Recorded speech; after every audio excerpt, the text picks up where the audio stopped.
जीविका का जब भी टेस्ट होता है उसके सिग्नेचर मैं ही करती हूँ, वो अपने पापा से नहीं करवाती। और बेटे का जब भी टेस्ट होता है वो अपने पापा से करवाता है। और यहाँ पे अम्मा जी देखिए कैसे खर्राटे मार रही हैं, सो रही हैं, क्योंकि वो रात भर जगती जो हैं तो दिन में सोती हैं। और मैं यहाँ पे बैठी हूँ सिलाई करने के लिए। तो अम्मा का ब्लाउज था, ज्यूतिया आ रहा है, तो हमने सोचा चलो सिल लेते हैं। कुछ शॉपिंग बाकी भी है, देखते हैं 2-4 दिन में कर लेंगे। और जीविका का डन हो गया। उसके बाद से मैंने यहाँ पे फटाफट ब्लाउज सिलना स्टार्ट कर दी। आज मैंने ब्लाउज 2 बनाए, एक अभी बनाने बाकी हैं और एक बना रही हूँ। आज 2 बनाने हैं मुझे ब्लाउज। तो मैंने कल बताया था आप लोगों को, कल मैं 2 ब्लाउज बनाऊँगी। तो वही इसकी मैं पाइपिंग बना रही हूँ। पाइपिंग ना पता नहीं मशीन में कुछ ख़राबी आ गई है, नीचे का जो है मशीन का पार्ट ना वो हिलता रहता है, तो पाइपिंग सही से बन नहीं पाती है। तो और पाइपिंग वाली मुझे ज़्यादा अच्छी लगती है, तुरपाई वाली मुझे कम पसंद लगती है। पाइपिंग वाली ना गला जल्दी गिरता भी नहीं है और बहुत ही फिट आता है। पाइपिंग शहरों में पाइपिंग कम बनाए जाते हैं, ज़्यादा करके तुरपाई वाले ही बनाए जाते हैं, बट मुझे पाइपिंग बहुत अच्छी लगती है। तो यही थोड़ी सी मशीन की प्रॉब्लम है, सोच रही थी कि मशीन दूसरी ले लूँ बड़ी वाली, बट हस्बैंड जी से बोली तो हस्बैंड जी बोले कोई बात नहीं, और ज़्यादा सिलाई करनी नहीं है, कभी कभार बाहर वालों का मिल जाता है, अदर अपने घर का ही करना है। तो इसलिए मैं मशीन को बेच नहीं रही थी, हमने कहा चलो इसी से काम चलेगा। हम यहाँ पे सिलाई करते करते जीविका का वर्क भी करा लेते हैं। जीविका का इसने क्वेश्चन आंसर दिया है, इसे मैं पूछ लेती हूँ। तो चलिए जीविका, पहला क्वेश्चन है आपका। जीविका का पहला क्वेश्चन है, what is a unit in measurement? चलो बताओ। Unit in measurement is known fixed quantity. अच्छा, what body part should not be use for measurement? Hands and legs. अच्छा ठीक है। When is body said to be at rest?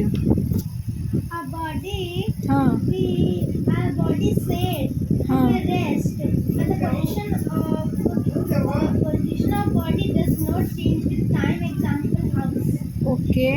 जा रहे हैं, इतनी बारिश आ गई है, रास्ता बहुत ही ख़राब है, तो गुरुजी आगे आगे चले गए और मैं यहाँ पे पैदल पैदल जा रही। और जहाँ पे गणपति बप्पा के दर्शन करने आते थे वहाँ पे हो रही है आरती। तो अभी देखते हैं विसर्जन देख पाते हैं कि नहीं, वो समय से लौट आएंगे तो विसर्जन देख लेंगे और आप लोगों को भी दिखाएंगे। फिलहाल रास्ते की हालत देखिए कितना ख़राब है। तो अभी आरती हो रहा है, विसर्जन से पहले जो भी आरती वगैरह होता है वो हो रहा है, उसके बाद से विसर्जन होगा। देखो जो ज्यूतिया में पूजा जाता है ये कहीं मिलता नहीं है जल्दी। और देखो यहाँ पे देख रहे हैं ये कोर्स, ये पूरा यहाँ से लेके वहाँ तक, इस साइड भी यहाँ से पूरा, और इस साइड दोनों साइड इतना सारा लगा है क्या। और देख सकते हैं फसलों का इतना नुकसान, नीचे से ये तिल फरा था, ऊपर तक देखिए तोते ने कैसे कैसे खाया है।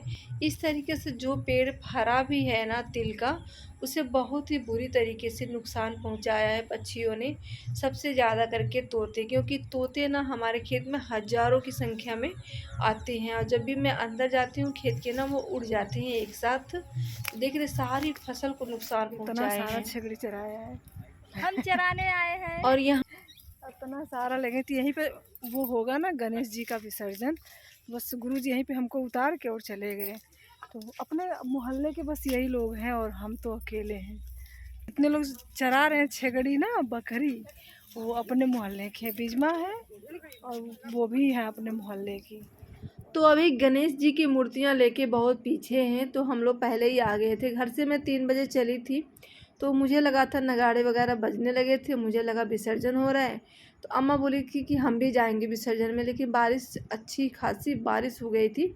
तो हमने कहा अम्मा आप मत जाइए, मैं जा रही हूँ खेतों से, अपना काम भी कर लूँगी और उधर से विसर्जन देखते हुए भी आऊँगी। तो अम्मा बोली कि ठीक है तुम चली जाओ, किसी को तो जाना ही पड़ेगा विसर्जन में। तो यहाँ पे हस्बैंड जी छोड़ के घर चले गए और हम यहाँ पे रह गए। हमने कहा चलिए ठीक है, जब विसर्जन हो जाएगा तब मैं हस्बैंड जी को फ़ोन कर दूँगी, फिर वो आ जाएंगे मुझे लेने के लिए। ये करीब ना हमारे घर से 1 किलोमीटर दूर है। तो मैंने ऐसे रेडी नहीं हुई थी, बस ऐसे नॉर्मली जैसे थी घर पे वैसे मैं चली आई। तो यहाँ पे देख सकती हैं हमारे गांव का पुल, ये ना इस पे हम लोग पहले आते जाते थे, ये बोम्बा निकाल दिया गया है बाहर।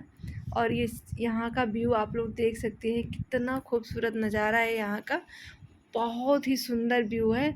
और ये घास से मतलब कि पूछो मत यहाँ का नज़ारा, जब खड़े हो जाओ सनसेट और सनराइज के समय ना। हमारे गांव का ये पुल बनके हो गया है तैयार, कितना सुंदर है रिजमा। अब यहाँ से होगी छठ पूजा, बहुत ही सुंदर दिखेगी। प्लास्टर हो जाए, बरसात खत्म हुई तब चाहे होके, लेकिन बहुत सुंदर ऐसे पुलवा वो है। देखो जैसे कंप्लीट हो जाए ना तो वहाँ से ज़्यादा भीड़ यहाँ लागी। और यहाँ पे पानी देख सकते हैं आप लोग, जो नीचे ना ये ज़मीन दिख रही है ना, पहले ये वाला रास्ता था। तो हम लोग जाते आते थे, और जब ज़्यादा बारिश होती थी ना तो पुल के ऊपर कम से कम 6-7 फीट 5 फीट जो भी था, जैसे बारिश हो उस हिसाब से पानी ऊपर चढ़ जाता था, तो रास्ता ये बंद हो जाता था पूरी बरसात के लिए। लेकिन ये पुल ना काफ़ी ऊंचा बन गया है, अब ये रास्ता कभी बंद नहीं होगा, काफ़ी सारा चौड़ा भी बन गया है और यहाँ पे अच्छा लगता है। तो हमारे गांव की छठ पूजा भी यहीं पे होती है, जो कि जब होगी तो हम दिखाएंगे यहाँ पे।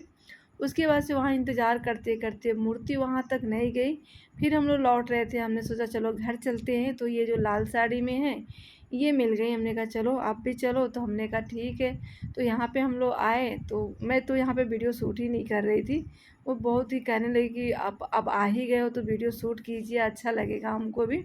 तो हमने कहा चलो अब आ ही गए हैं तो शूट कर लेते हैं। और तो जो लोग थे यहाँ पे मुझे भी गुलाल अबीर लगा दिए, लाल हरा पीला, और जो भी रास्ते से गुजर रहा था ना सबको ये लोग लगा रहे थे। तो ये जो भी विसर्जन होता है ना तो ये लोग गुलाल ज़्यादा खेलते हैं, तो मुझे भी बहुत बुरी तरीके से लगा दिए लोग। और यहाँ पे गणेश जी की मूर्ति, तो 2-3 दिन तो मैं भी यहाँ आई थी गणेश बप्पा के दर्शन करने। तो हमने सोचा कि आखिरी दर्शन है तो हमें जाना चाहिए यहाँ पे। तो मैं विसर्जन में ना पहली बार आई हूँ, मैं कभी दुर्गा विसर्जन में नहीं जाती, कभी कृष्णा विसर्जन में भी नहीं जाती। तो आज मैं गणेश विसर्जन में आई हूँ, क्योंकि मैं यहाँ पे अम्मा रोज़ आती थी सुबह शाम यहाँ पे आरती लेने के लिए। तो आखिरी जब विदाई थी तो हमने सोचा चलो आखिरी विदाई भी कराते हैं। अब बीजमा इन पत्थरों पे बैठ के चरा रही हैं 50-100 बकरियाँ, आराम से बकरियाँ भी। और यहाँ पे ये लोग ना ये देख रहे हैं कि हमें विसर्जन करना कहाँ पे है। तो ये नदी है, बहुत दूर से आई है, अयोध्या की तरफ से नदी आई है, जो कि हमारे गांव के होते हुए चली जाती है। तो यहाँ पे बाढ़ वगैरह आता है, देखने कितनी काफ़ी संख्या में यहाँ पे लोग इकट्ठे हो चुके हैं। बहुत बड़ी जगह है ना, तो लोग बिखरे बिखरे दिख रहे हैं, बहुत ही ज़्यादा लोग, कितने लोग आए और गए चले गए। तो वहीं पे यहाँ पे देख रहे हैं कि डर भी लग रहा है ना कि गड्ढा ज़्यादा ना हो, क्योंकि यहाँ पे नहाना भी होता है, फिर पानी तक अंदर जाना भी होता है। तो गणपति बप्पा मौर्य इनकी अंतिम विदाई है। वहाँ पे भजन वगैरह हुआ, आरती हुआ, हमने आरती ली, भजन गाया, सब कुछ हुआ। उसके बाद से अब यहाँ पे गणपति बप्पा का विसर्जन होने जा रहा है। तो आप लोग भी अपने कमेंट में एक बार गणपति बप्पा मौर्य लिखिएगा। तो ये हमारा ब्लॉग गणपति बप्पा विसर्जन ब्लॉग है, जो आप सबका प्यार मिले तो मुझे और भी अच्छा लगेगा। तो 5 लोग हैं, 5 लोग लेके जा रहे हैं अंदर तक, जहाँ तक ये जा सकते हैं वहाँ तक जाएंगे।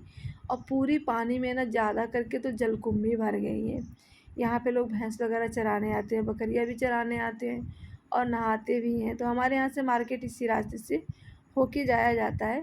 तो गणपति बप्पा का विसर्जन हम देखे हैं पहली बार, और हस्बैंड जी भी खड़े हैं। जैसे ये ख़त्म हो जाएगा, मुझे डर भी लग रहा है मोबाइल से वीडियो बनाते हुए कि कोई गिरा ना दे, धक्का ना मार दे, मोबाइल ही पानी में चला जाए। तो विसर्जन तो ये लोग कर दिए, उसके बाद से जो लोग विसर्जन किए थे इस पानी में नहाएंगे अच्छे से। अब मुझे तो तैरना भी नहीं आता है। अच्छा लग रहा है व्यू, बहुत ही अच्छा लगा मुझे विसर्जन में आके, काफ़ी अच्छा लगा। और मैंने देखा कि किस तरह से लेट हो गई होता है। सब्जी भी तोड़ना था बाकी,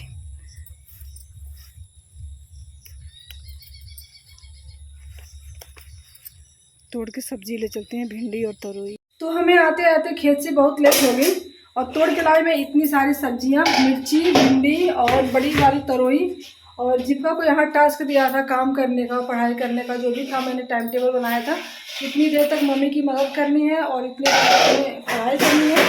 तो यहाँ पे जीविका बर्तन धोने बैठ गई है, और हम चलते हैं यहाँ पर सब्जी छोंक लेते हैं। जीविका आटा भी गूँथेगी, मैं उसे आधे घंटे काम करने, और आधे घंटे में जितना करेगी बस उतना है, उससे ज़्यादा मुझे इससे काम नहीं कराना है। तो चलते हैं बनाने में इसकी ताजी ताजी सब्जी।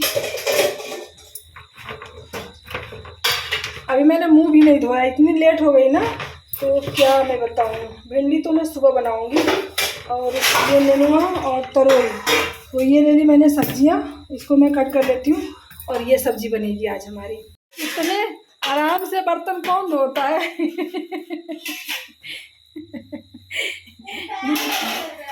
इतने आराम से बर्तन कौन धोता है। अच्छा,